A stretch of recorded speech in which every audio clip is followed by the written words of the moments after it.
ಕರ್ತನಲ್ಲಿ ಪ್ರೀತಿಯ ನನ್ನ ವೀಕ್ಷಕರೇ, ಕ್ರಿಸ್ತನ ಸುಮಧುರ ನಾಮದಲ್ಲಿ ನಾನು ನಿಮ್ಮೆಲ್ಲರಿಗೆ ವಂದನೆಗಳನ್ನ ತಿಳಿಸುವವನಾಗಿದ್ದೇನೆ. ಖರ್ಜೂರ ಗರಿಗಳ ಭಾನುವಾರ ಈ ದಿನದ ಧ್ಯಾನಕ್ಕೆ ನಾನು ನಿಮ್ಮೆಲ್ಲರನ್ನ ಕ್ರಿಸ್ತೇಸುವಿನ ಪರಿಶುದ್ಧ ನಾಮದಲ್ಲಿ ವಂದಿಸಿ ಸ್ವಾಗತಿಸುತ್ತೇನೆ. ಪಾಮ್ ಸಂಡೇ ಅಥವಾ ಖರ್ಜೂರ ಗರಿಗಳ ಭಾನುವಾರದ ಈ ಧ್ಯಾನದಲ್ಲಿ ನಾವಿದ್ದೇವೆ. ಯೇಸು ಸಮಾಧಾನದ ಅರಸನಾಗಿ ಯೆರೂಸಲೇಮ್ ಪುರಪ್ರವೇಶವನ್ನ ಮಾಡಿದಂತ ಈ ಶುಭ ದಿನ.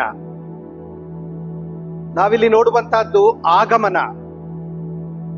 ಒಬ್ಬ ಗಣ್ಯ ವ್ಯಕ್ತಿಯ ಆಗಮನದಲ್ಲಿ ಅದಕ್ಕಾಗಿ ಸಿದ್ಧತೆ, ನಾವು ಮಾಡುವಂತ ಸಿದ್ಧತೆ ಈ ಲೋಕ ರೀತಿಯಲ್ಲಿ ಅನೇಕ ರೀತಿಯಲ್ಲಿ ನಾವು ಆಡಂಬರದೊಂದಿಗೆ ಮತ್ತು ಆತನು ಬರುವ ಮಾರ್ಗಗಳನ್ನ ಬಹು ಸುಂದರವಾಗಿ ಶೃಂಗರಿಸುವುದರ ಮೂಲಕ ಸ್ಥಳೀಯ ಸಾಂಸ್ಕೃತಿಕ ಹಿನ್ನೆಲೆಗೆ ತಕ್ಕಂತೆ ವಾದ್ಯ ಸಂಗೀತ ನೃತ್ಯಗಳೊಂದಿಗೆ ಹಾರ ತುರಾಯಿಗಳೊಂದಿಗೆ ಆಹ್ವಾನ ಮಾಡಿಕೊಳ್ಳುವಂತ ಒಂದು ಪದ್ಧತಿಯನ್ನ ನಾವು ನೋಡ್ತೇವೆ. ಆದರೆ ಈ ದಿನ ಖರ್ಜೂರ ಗರಿಗಳ ಭಾನುವಾರ ನಮ್ಮ ಕರ್ತನಾದ ಯೇಸು ಕ್ರಿಸ್ತನು ಕತ್ತೆಯ ಮೇಲೆ ಕುಳಿತುಕೊಂಡವನಾಗಿ ರಾಜನಂತೆ ಯೆರೂಸಲೇಮಿಗೆ ಪುರಪ್ರವೇಶ ಮಾಡಿದ್ದನ್ನ ಈ ದಿನದಲ್ಲಿ ನಾವು ಸ್ಮರಿಸ್ತಾ ಇದ್ದೇವೆ. ಯೇಸು ಅರಸನಂತೆ ಯೆರೂಸಲೇಮನ್ನ ಪ್ರವೇಶ ಮಾಡುವುದನ್ನ ಈ ಭಾಗದಲ್ಲಿ ನಾವು ಕಾಣುತ್ತೇವೆ. ಮತ್ತಾಯನು ಬರೆದಂತ ಸುವಾರ್ತೆ 21ನೇ ಅಧ್ಯಾಯ 1ನೇ ವಚನದಿಂದ 11ನೇ ವಚನದ ಭಾಗ.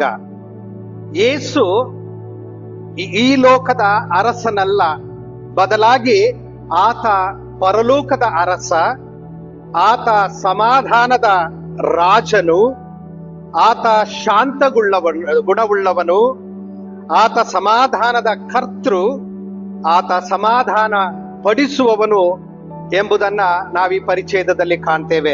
ಯೇಸು ಸಮಾಧಾನವನ್ನ ಸಾರಿ ಹೇಳುವ ಸಮಾಧಾನದ ಅರಸನಾಗಿದ್ದಾನೆ ಎಂಬುದನ್ನ ನಾವೀ ಧ್ಯಾನದಲ್ಲಿ ನೋಡುವಂತವರಾಗಿದ್ದೇವೆ. ಯೇಸು ತನ್ನ ಪಟ್ಟಣಕ್ಕೆ ಅಥವಾ ಯೆರೂಸಲೇಮ್ ಪಟ್ಟಣಕ್ಕೆ ಸಮಾಧಾನವನ್ನ ತರಲು ಅರಸನಂತೆ ಇಲ್ಲಿ ಪ್ರವೇಶ ಮಾಡುವುದನ್ನ ನಾವಿಲ್ಲಿ ಕಾಣ್ತೇವೆ. ವಚನ 1ರಿಂದ 5ರಲ್ಲಿ ಇದನ್ನ ನಾವು ನೋಡ್ತೇವೆ.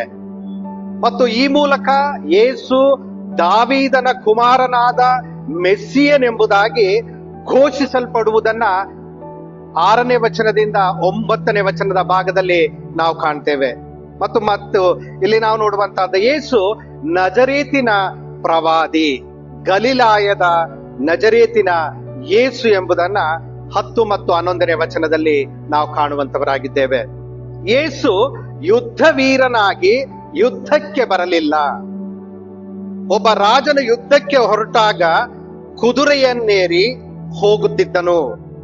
ಆದರೆ ಯೇಸು ಸಮಾಧಾನದ ರಾಜನಾಗಿ ಸಮಾಧಾನಕ್ಕೆ ಸಂಕೇತವಾದ ಕತ್ತೆಯ ಮೇಲೆ ಸಮಾಧಾನಕ್ಕಾಗಿ ಸಮಾಧಾನದಿಂದ ಯೆರೂಸಲೇಮನ್ನ ಪ್ರವೇಶ ಮಾಡುವುದನ್ನ ನಾವಿಲ್ಲಿ ಕಾಣ್ತಾ ಇದ್ದೇವೆ.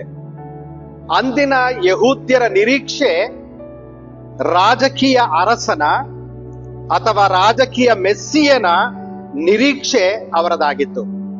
ಆದರೆ ಯೇಸು ಈ ಲೋಕದ ಲೌಕಿಕ ರಾಜನಾಗಿರದೆ ಆತ ಇತರರಿಗಾಗಿ ಶ್ರಮೆ ತಾಳುವ ಶಾಂತಿಯ ಅರಸನಾಗಿದ್ದನು.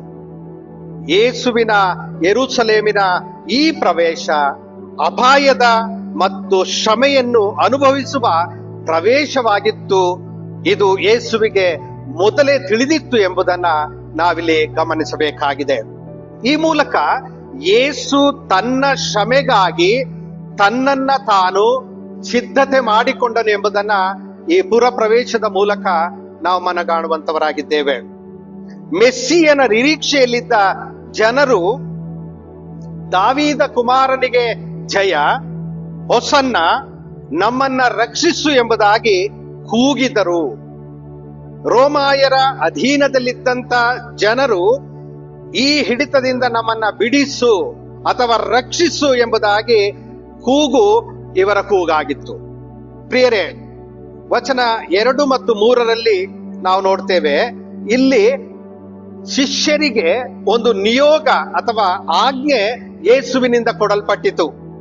ಶಿಷ್ಯರು ಅದನ್ನ ಪಾಲಿಸಿದರು ಎಂಬುದಾಗಿ ಇಲ್ಲಿ ನಾವು ನೋಡ್ತೇವೆ. ಆದರೆ ಯೇಸು ಶ್ರಮೆ ತಾಳುವ ಸಮಯ ಬಂದಾಗ ಯೇಸುವನ್ನ ಬಿಟ್ಟು ಎಲ್ಲರೂ ಚೆದರಿ ಹೋದರು ಎಂಬುದನ್ನ ನಾವಿಲ್ಲಿ ನೋಡ್ತೇವೆ. ವಚನ 9 ನಾವು ನೋಡ್ತೇವೆ, ದಾವೀದ ಕುಮಾರನಿಗೆ ಜಯ, ಕರ್ತನ ಹೆಸರಿನಲ್ಲಿ ಬರುವವನಿಗೆ ಆಶೀರ್ವಾದ, ಮೇಲಣ ಲೋಕಗಳಲ್ಲಿ ಜಯ ಎಂದು ಆರ್ಭಟಿಸಿ ತಮ್ಮ ಬಟ್ಟೆಗಳನ್ನು ಮರದ ಚಿಗುರುಗಳನ್ನು ಯೇಸುವಿನ ಬರುವಿಕೆಯ ಹಾದಿಗೆ ಹಾಕಿ ಸ್ವಾಗತ ಕೋರಿದ ಅದೇ ಜನರು ಆತನನ್ನ ಶಿಲುಬೆಗೆ ಹಾಕಿಸು, ನಮಗೆ ಬರಬ್ಬನನ್ನ ಬಿಟ್ಟುಕೊಡು ಎಂಬುದಾಗಿ ಆರ್ಭಟಿಸಿದರು ಎಂಬುದಾಗಿ ಮತ್ತಾಯನ ಸುವಾರ್ತೆಯ 27ನೇ ಅಧ್ಯಾಯದ 23ನೇ ವಚನದಲ್ಲಿ ನಾವು ಅದನ್ನ ನೋಡ್ತೇವೆ. ಯೇಸುವನ್ನ ಸ್ವಾಗತಿಸಿದವರಲ್ಲಿ ಅನೇಕ ಜನರಿದ್ದರು, ಶಿಷ್ಯರಿದ್ದರು, ಯಾತ್ರಿಕರಿದ್ದರು. ಅಂದ್ರೆ ಪಸ್ಕ ಹಬ್ಬದ ಸಮಯವಾದ್ದರಿಂದ ಯೆರೂಸಲೇಮಿಗೆ ಅನೇಕ ಯಾತ್ರಿಕರು ಅಲ್ಲಿ ಸೇರಿದ್ದರು. ಆತನಿಂದ ಉಪಕಾರ ಹೊಂದಿದಂತ ಜನರು ಅಲ್ಲಿದ್ದರು. ಯೇಸು ಮಾಡುವ ಸೂಚಕ ಕಾರ್ಯಗಳನ್ನ ನೋಡಲು ಬಂದಂತ ಜನರಿದ್ದರು. ಶಾಸ್ತ್ರಿಗಳು, ಪರಿಸಾಯರು, ಶ್ರೀಮಂತರು, ಬಡವರು, ಅಲ್ಲಿ ಎಲ್ಲ ವರ್ಗದ ಜನರು ಸೇರಿ ಬಂದಿದ್ದರು. ಆದರೆ ಯೇಸುವನ್ನ ಸ್ವೀಕರಿಸಿದವರಲ್ಲಿ ಕೇವಲ ಬಡವರು ಮಾತ್ರ ಎಂಬುದನ್ನು ನಾವಿಲ್ಲಿ ನೋಡ್ತೇವೆ. ಯಾಕಂದ್ರೆ ಜನರು ನಿರೀಕ್ಷಿಸಿದ್ದ ಲೌಕಿಕ ರಾಜ ಈತನಾಗಿರದೆ ಯೇಸು ಶಾಂತಿಯ ರಾಜನಾಗಿದ್ದನು. ಜನರು ಆವೇಶಭರಿತರಾಗಿ ಹೊಸನ್ನ ಎಂದು ಕೂಗಿದರು, ಆರ್ಭಟಿಸಿದರು.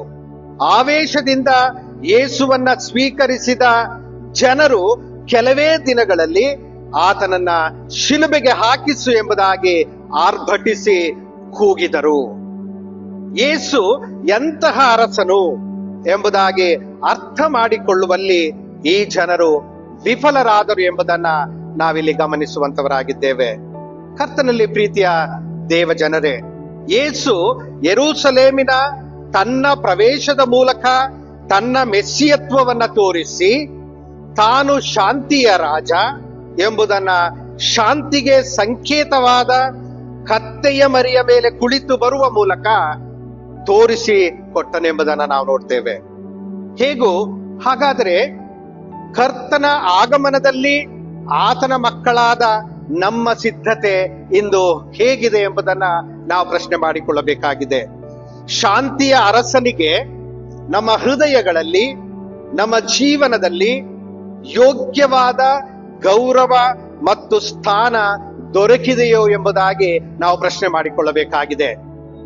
ಅಂದು ಯೆರೂಸಲೇಮಿನ ಪುರಪ್ರವೇಶ ಮಾಡಿದ ಯೇಸು ಇಂದು ನಮ್ಮ ಹೃದಯಗಳಲ್ಲಿ ಪ್ರವೇಶಿಸಲು ಆತನು ಬರುತ್ತಿದ್ದಾನೆ. ಪ್ರಕಟಣೆ 3ನೇ ಅಧ್ಯಾಯದ 21ನೇ ವಚನ ಹೇಗೆ ಹೇಳ್ತದೆ, ಇಗೋ ಬಾಗಿಲಲ್ಲಿ ನಿಂತುಕೊಂಡು ತಟ್ಟುತ್ತಾ ಇದ್ದೇನೆ, ಯಾವನಾದರೂ ನನ್ನ ಶಬ್ದವನ್ನ ಕೇಳಿ ಬಾಗಿಲನ್ನ ತೆರೆದರೆ ನಾನು ಒಳಗೆ ಬಂದು ಅವನ ಸಂಗಡ ಊಟ ಮಾಡುವೆನು, ಅವನು ನನ್ನ ಸಂಗಡ ಊಟ ಮಾಡುವನು ಎಂಬುದಾಗಿ. ಕರ್ತನಲ್ಲಿ ಪ್ರೀತಿಯ ದೇವ ಜನರೇ, ಇಂದು ನಾವು ಆಲೋಚನೆ ಮಾಡೋಣ. ಖರ್ಜೂರ ಗರಿಗಳ ಭಾನುವಾರ ಯೇಸು ಅಂದು ಯೆರೂಸಲೇಮನ್ನ ಅರಸನಂತೆ, ಶಾಂತಿಯ ಅರಸನಾಗಿ ಪ್ರವೇಶ ಮಾಡಿದ ಅದರ ಧ್ಯಾನದಲ್ಲಿರುವಂತ ನಾವು ಇಂದು ನಮ್ಮೊಳಗೆ ಯೇಸು ಬರಲು ಸಿದ್ಧನಾಗಿರುವಾಗ ನಮ್ಮ ಸಿದ್ಧತೆ ಹೇಗಿದೆ? ಹೌದು ಪ್ರಿಯರೇ, ಯೇಸು ನಮ್ಮೊಳಗೆ, ನಮ್ಮ ಹೃದಯಗಳಲ್ಲಿ ಪ್ರವೇಶ ಮಾಡಲು ಆತನು ಸದಾ ಸಿದ್ಧನಾಗಿದ್ದಾನೆ. ಆತನ ಸ್ವೀಕಾರಕ್ಕೆ ನಮ್ಮ ಮನೆ ಮತ್ತು ನಮ್ಮ ಮನಸ್ಸು, ನಮ್ಮ ಹೃದಯ ಇಂದು ಶುದ್ಧವಾಗಿದೆಯೋ, ಸಿದ್ಧವಾಗಿದೆಯೋ ನಾವು ಆಲೋಚನೆ ಮಾಡಬೇಕಾಗಿದೆ. ಅಥವಾ ನಾವು ಆತನನ್ನ ಆಗಮನಿಸಲು ನಮ್ಮ ಹೃದಯ ಮನಸ್ಸು ಸಿದ್ಧವಾಗಿಲ್ಲದಿದ್ದರೆ ಹಿಂದೆ ನಾವು ಸಿದ್ಧ ಮಾಡಿಕೊಳ್ಳೋಣ. ಆತನ ಬರೋಣದ ಮೂಲಕ ನಮ್ಮಲ್ಲಿ ಒಂದು ಬದಲಾವಣೆ, ಆತನ ಬರೋಣದ ಮೂಲಕ ನಮ್ಮಲ್ಲಿ ಒಂದು ಹೊಸತನ, ಆತನ ಆಗಮನದ ಮೂಲಕ ಒಂದು ಪರಿವರ್ತನೆಯ ಜೀವನಕ್ಕೆ ನಮ್ಮನ್ನ ನಾವು ಇಂದು ಬದಲಾವಣೆಯ ಜೀವಿತಕ್ಕೆ ನಡೆಸಿಕೊಳ್ಳಬೇಕಾಗಿದೆ. ಈ ಪ್ರವೇಶದ ಈ ಧ್ಯಾನದಲ್ಲಿರುವಂತ ನಾವು ಆತನನ್ನ ನಮ್ಮ ಹೃದಯದೊಳಗೆ, ನಮ್ಮ ಮನದೊಳಗೆ, ನಮ್ಮ ಮನೆಯೊಳಗೆ ಆತನನ್ನ ಪ್ರವೇಶಿಸಲು ಆತನನ್ನ ನಾವು ಆಹ್ವಾನಿಸೋಣ. ಅದಕ್ಕಾಗಿ ನಮ್ಮನ್ನ ನಾವು ಸಿದ್ಧ ಮಾಡಿಕೊಳ್ಳೋಣ. ಕರ್ತನಿಗೆ ನಮ್ಮನ್ನ ನಾವು ಈ ಮೂಲಕವಾಗಿ ಒಪ್ಪಿಸಿಕೊಡೋಣ. ಆತನ ಕೃಪೆ ನಮ್ಮೆಲ್ಲರೊಂದಿಗೆ ಸದಾಕಾಲ ನೆಲೆಯಾಗಿರಲಿ. ದೇವರ ಪರಿಶುದ್ಧ ನಾಮಕ್ಕೆ ಸ್ತೋತ್ರವಾಗಲಿ. ಆಮೇನ್. ಪ್ರಾರ್ಥನೆ ಮಾಡೋಣ.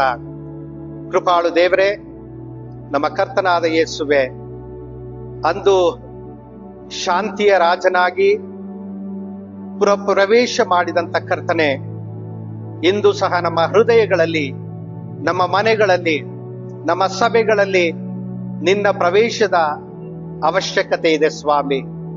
ನಾವು ನಿನ್ನ ಆಗಮನಕ್ಕಾಗಿ ನಮ್ಮ ಹೃದಯ ಮನಸ್ಸುಗಳನ್ನ ಸಿದ್ಧತೆ ಮಾಡಿಕೊಂಡು ಸಂಪೂರ್ಣವಾಗಿ, ಯಥಾರ್ಥವಾಗಿ, ಭಕ್ತಿಯಿಂದ ನಿನ್ನನ್ನು ನಮ್ಮೊಳಗೆ ಸೇರಿಸಿಕೊಳ್ಳಿಕ್ಕಾಗುವಂತೆ ನಮ್ಮೆಲ್ಲರನ್ನ ನೀನು ಸಿದ್ಧ ಮಾಡು, ಶುದ್ಧ ಮಾಡು.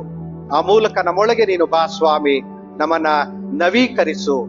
ಹೊಸ ವ್ಯಕ್ತಿಗಳಾಗಿ ಈ ಲೋಕದಲ್ಲಿ ಜೀವಿಸ್ಲಿಕ್ಕಾಗುವಂತೆ ಕೃಪೆ ಕೊಟ್ಟು ನಡೆಸೆಂಬುದಾಗಿ ಯೇಸುವಿನ ಪರಿಶುದ್ಧ ನಾಮದಲ್ಲಿ ಬೇಡಿದ್ದೇವೆ ನಮ್ಮ ತಂದೆಯೇ. ಆಮೇನ್. ದೇವರು ನಿಮ್ಮೆಲ್ಲರನ್ನ ಈ ಮೂಲಕ ಆಶೀರ್ವಾದ ಮಾಡಿ ನಡೆಸಲಿ. ಕರ್ತನಾಮಕ್ಕೆ ಸ್ತೋತ್ರವಾಗಲಿ. ನಮಸ್ಕಾರ.